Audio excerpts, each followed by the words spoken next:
Donc oui, 2 ans et demi, c'est vrai que c'est le début d'une grande aventure pour eux, ils grandissent.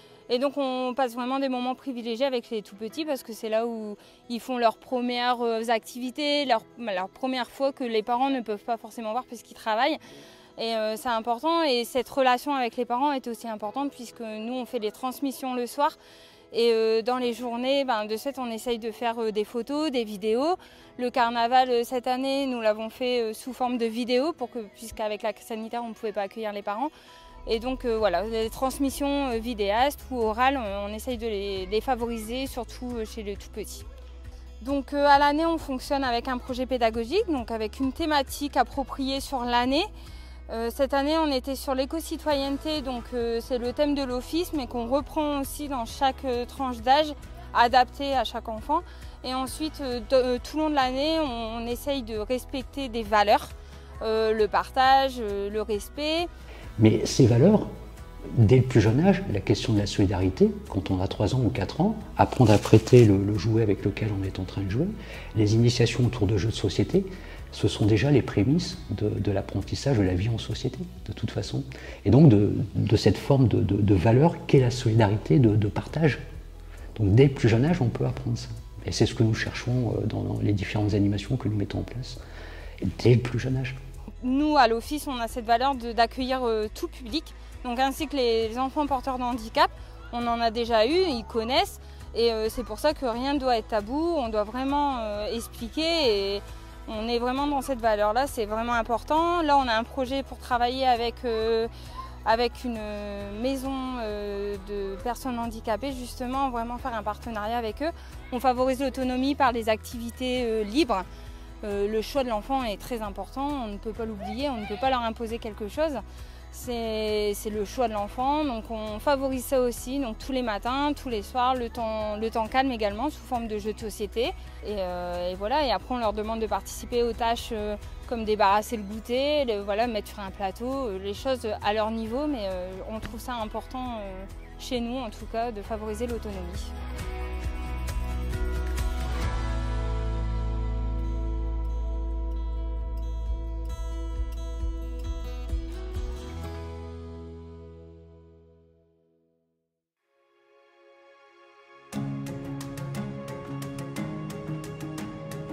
Alors aujourd'hui on est sur la salle Florent Évrard, on est sur les ACM des mercredis. Donc le pôle enfance regroupe les ACM, les accueils de loisirs des mercredis, des petites vacances et de l'été. Et il regroupe aussi les accompagnements à la scolarité. Donc les accompagnements à la scolarité, c'est sur 4 quartiers de Bruay-la-Bussière. Donc on touche les 8 écoles de Bruay-la-Bussière sur l'accompagnement à la scolarité. Alors pour le projet pédagogique qu'on met en place en lien avec le thème de l'Office de la jeunesse, ça permet d'inculquer aux enfants des notions de citoyenneté, d'apprendre aussi ce que c'est la nature avec des actions Nettoyons la nature qu'on a mis en place sur Bruay-la-Bussière. Ça permet de sensibiliser les enfants à ne pas jeter les papiers à l'extérieur. En contrepartie, nous on met aussi des thématiques propres à nos centres de loisirs. En lien avec le pôle maternel pour avoir des passerelles. Mercredi dernier, on a travaillé avec Biotop, avec Lars sur le cube pour expliquer avec le nœud environnement le besoin des insectes. C'est-à-dire qu'on a parlé sur les insectes, on a vu le projet des ados qui mettent en place sur le cube. Et ensuite, les animateurs ont visité les expositions mises en place par l'Office de la jeunesse sur l'Office de la jeunesse afin d'expliquer aux enfants ce que c'est le développement durable.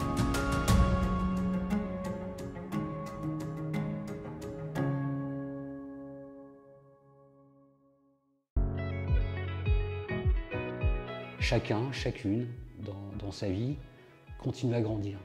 Et quand on part de ce constat-là, alors on peut développer de l'activité qui va leur apporter de nouveaux horizons, parfois de nouveaux espoirs, de se dire on travaille pour que dans cet accompagnement de la population, les gens soient heureux. Et ce n'est pas un vain mot heureux, c'est un mot important dans la vie. Alors la mission principale, c'est de pouvoir donner le cadre aux jeunes pour qu'ils puissent s'épanouir, forger leur esprit critique afin de devenir les citoyens de demain. On est vraiment un acteur coéducatif autour des jeunes. Il y a le collège, évidemment, il y a les parents, les familles, mais il y a aussi justement tout ce qui est autour du loisir et donc du club loisir ado. On propose de nombreuses activités tout le long de l'année.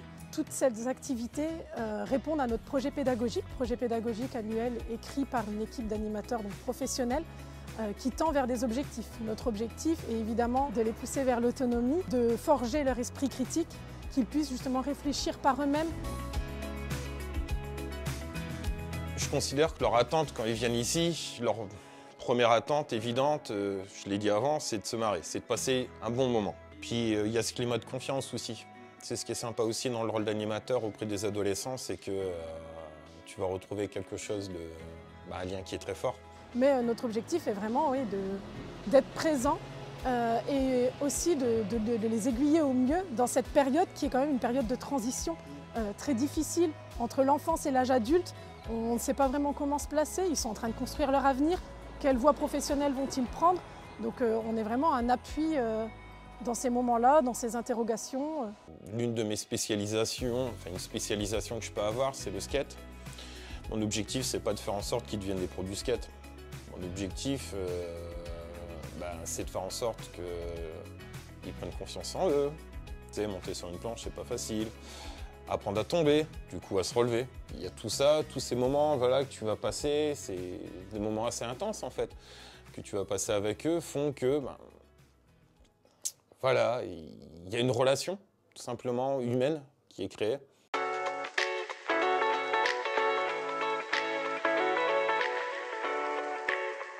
On propose des ateliers de musique actuelle, où on y retrouve la batterie, la guitare et du disque jockey aussi avec un collègue, Sébastien. Ces ateliers ont pour intérêt de favoriser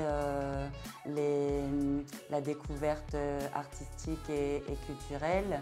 C'est également, oui, en effet, d'impliquer les jeunes, les participants de ces ateliers à l'organisation d'un projet commun, collectif. La réception des ateliers danse, par exemple. Le danseur ne participe pas seulement à la représentation finale, mais bien à l'organisation, à la mise en place de l'espace. Ça favorise notamment les échanges, les rencontres. Ça permet aussi la mobilité des publics dans les différents quartiers, dans d'autres villes, dans la région.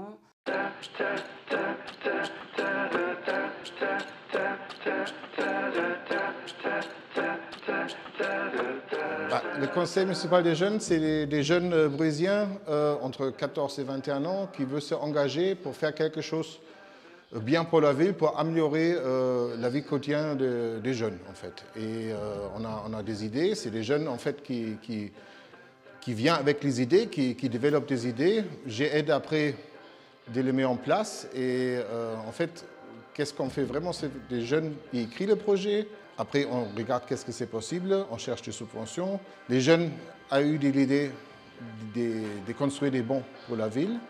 Et au même moment, la Cité électricien a nous invité de venir développer avec eux des idées sur les briques. Et on a dit, c'est encore mieux de faire des bons en briques. Et avec une studio design, on a développé des idées qui sont après transformées par les designers en vraiment œuvre. Et on va maintenant, peut-être ça va être construit et ça va être quelque chose qui va être un moment dans la ville. Pour nous, l'important, c'est en fait d'apprendre comment on peut faire une idée vivante, comment on fait concrétiser ça, comment vraiment on peut développer quelque chose. Mais l'idée, c'est pas le projet qui est important, c'est surtout de se réunir, de parler, de discuter, de s'échanger. Et quelquefois, avec une idée, une discussion au-dessus, ça développe une autre idée.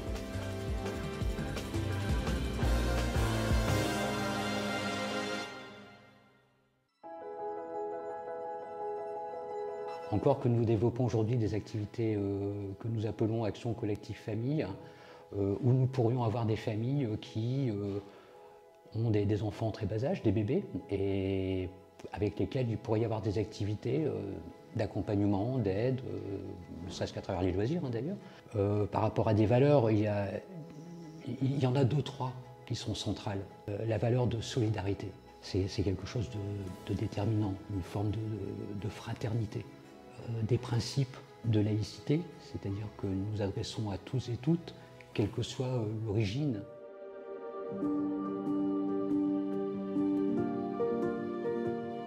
Je peux être sur de l'animation collective comme de l'accompagnement individuel. Je réponds aux besoins des gens, aussi des problématiques. Ça peut être sur des règles de vie, sur la gestion des émotions au niveau de l'enfant, du parent, la relation parent-enfant. C'est divers et varié et voilà, il faut être au plus proche de ce que les gens attendent. Ne pas être moralisateur non plus, mais bien être dans l'accompagnement et on fait avec. Je ne fais pas la place des gens, je fais avec eux. Donc Café Poussette, le concept, on vient boire un petit café, on a un petit espace psychomotricité pour les enfants. On boit un café, on discute entre parents, les enfants se socialisent, ils jouent ensemble, voilà. Il peut y avoir des ateliers par enfant à ce moment-là. Et c'est ouvert aux grands-parents, aux parents, aux futurs parents, aux assistantes maternelles, ça peut être ouvert à tout ce qui touche la parentalité en fait, tant professionnel que personnel.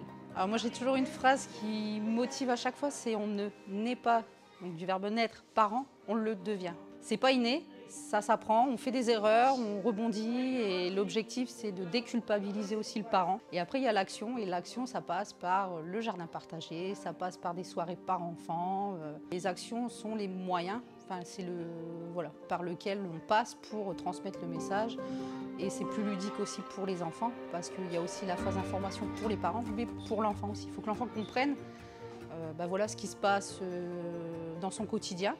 Donc c'est important aussi qu'il s'y retrouve et que ça soit de manière ludique. Donc au niveau des adultes, c'est sensiblement quand même la même posture d'animateur, mais la même démarche. Ma définition de l'éducation populaire, ça serait de permettre aux gens de comprendre les règles du jeu pour pouvoir jouer.